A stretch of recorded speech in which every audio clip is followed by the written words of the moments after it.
Question ये है कि सर ये क्यों लिखवा रहे हो, ये तो लिखा हुआ है ना, ये तो एनसीईआरटी में लिखा हुआ है। आई थिंक मेरा बड़ा एक सिंपल मानना है कि किताबों में सब कुछ लिखा रहता है। अगर किताब पढ़ के ही सब कुछ हो जाता तब हमारी तो जरूरत ही नहीं होती ना। तो कुछ कुछ चीजों को आपको एक बार लिख के समझना पड़ेगा ताकि वो लॉन्ग टर्म मेमोरी में ना बिल्कुल रजिस्टर हो जाए।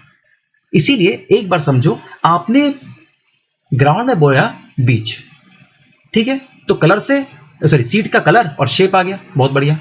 उस बीज से क्या हो गया, फ्लावर, फूल खिल गया, तो कलर और पोजीशन। फूल से क्या बना, फ्रूट, फ्रूट का क्या, कलर और शेप। और पूरा का पूरा जब प्लांट बन गया तब तो आपको याद रहेगा टॉल और ड्वार्फ, टॉल और ड्वार्फ। मेंडल ने जो पूरी एक्सपेरिमेंट करी थी दैट वाज, हम पढ़ेंगे इसको, अराउंड 1856 उसने एक्सपेरिमेंट करी थी। बट कुछ कुछ चीजें ना अभी एनसीईआरटी में बहुत क्लियर नहीं है, इसीलिए मैं चाहता हूं कि आप उसको भी हमें एक नोट्स बनानी चाहिए, बिकॉज इसके ऊपर बहुत सारे क्वेश्चंस आ रखे हैं। पहला क्वेश्चन ये है कि मेंडल ने पी क्यों चुना, why did he choose the P plant. ऐसा क्यों, क्या पी प्लांट बड़ा सस्ता था, ऐसा नहीं था। कुछ पहला रीजन है कि पी प्लांट होता है पेरेनियल, मतलब ऐसा नहीं कि वो सर्दियों में हो रहा है गर्मियों में नहीं हो रहा, वो हमेशा आ रहा था, ठीक है, पेरेनियल। दूसरा, small life cycle, small life cycle.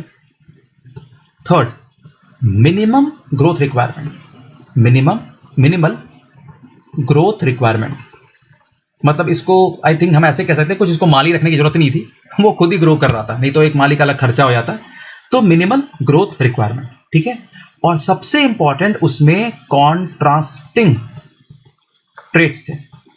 कितने, 7 तरह के अलग अलग ट्रेट्स थे जो ऊपर हम अपने आप को क्लियर कर चुके हैं। ओके, उसने क्लियर कर चुके थे।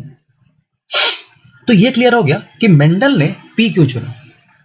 अब हमें यह समझना पड़ेगा कि मेंडल इतना फेमस क्यों है, मतलब मेंडल ने ऐसा क्या काम किया था कि मेंडल बिल्कुल एक सक्सेसफुल हो। इवन इनफैक्ट मेंडल बहुत सक्सेसफुल नहीं रहा था, उसका भी रीजन हम बाद में देखेंगे, पर पहले हम ये देखते हैं कि मेंडल के एक्सपेरिमेंट्स के एडवांटेजेस क्या थे, ठीक है। मेंडल सक्सेस क्यों था, क्यों मेंडल इतना सक्सेसफुल था, इसका पहला रीजन, फर्स्ट रीजन, देखो बात समझो। सबसे पहला रीजन जो मेंडल बहुत सक्सेसफुल था, उसने बहुत ही लार्ज सैंपल साइज लिया था, लार्ज सैंपल साइज लिया था, यह है फर्स्ट रीजन। देखो होता क्या है ना कि जब आप एक्चुअली एमबीबीएस करना शुरू करोगे और उसमें कुछ रिसर्च वर्क अगर आप इंटरेस्टेड हो तो भी आप कर सकते हो, तो आप ये देखोगे कि मान लो कि आपने कुछ स्टडीज किए हैं, लेट्स अज्यूम 10 पेशेंट्स को लेके, ठीक है, 10 पेशेंट्स को डायबिटीज था, आपने देखा कि ये दवाई काम करी कि नहीं करी। हो सकता है कि 5 लोगों में दवाई खाने का ही असर आ जाए, भले वो दवाई काम करे ना करे। बहुत देखा होगा आपने, किसी को आपने दिया एक हाजमोला और बोला हाँ भाई पेट में बड़ा आराम मिल रहा है। मतलब ये हुआ कि जैसे जैसे आप सैंपल साइज बढ़ाते हो आपकी स्टडी उतनी इजी रहती है और आपकी स्टडी के जो रिजल्ट्स हैं that are more and more conclusive, और उसके ऊपर डिपेंड कर सकते हो, ठीक है। जितना ज्यादा सैंपल साइज होगा उतनी अच्छी स्टडी होगी। Second, so he studied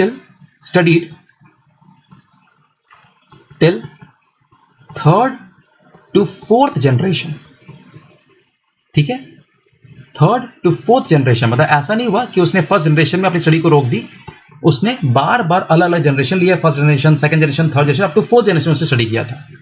third, he used one contrasting traits। वैसे उसने बाद में 2 कॉन्ट्रास्टिंग ट्रेट के साथ भी स्टडी किया था, बट जब उसने शुरुआत करी स्टडी की तो उसने बस एक कॉन्ट्रास्टिंग ट्रेट लिया था, जैसे कि मान लो कि सीड का कलर या फिर सीड का शेप, ठीक है। बहुत सारी चीजों उसने मिक्स नहीं किए थे, बाद में उसने मिक्स किया था, बस शुरुआत में मिक्स नहीं किए थे। फोर्थ था he used मैथमेटिक्स, स्टैटिस्टिक्स, ठीक है। जैसे कि आप बनने वाला डॉक्टर, पर आपको पढ़ाई करनी पड़ती है फिजिक्स की, क्यों?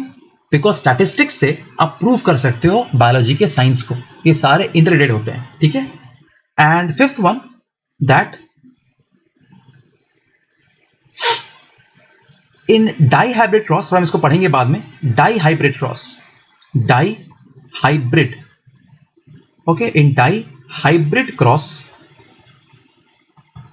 he used traits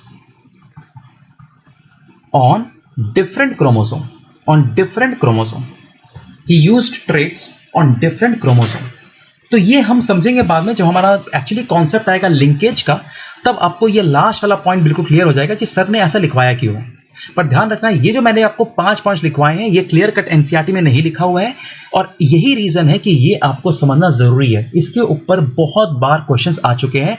नंबर 1 कि मेंडल ने पी क्यों चूज किया, और नंबर 2 मेंडल इतना सक्सेसफुल क्यों रहा।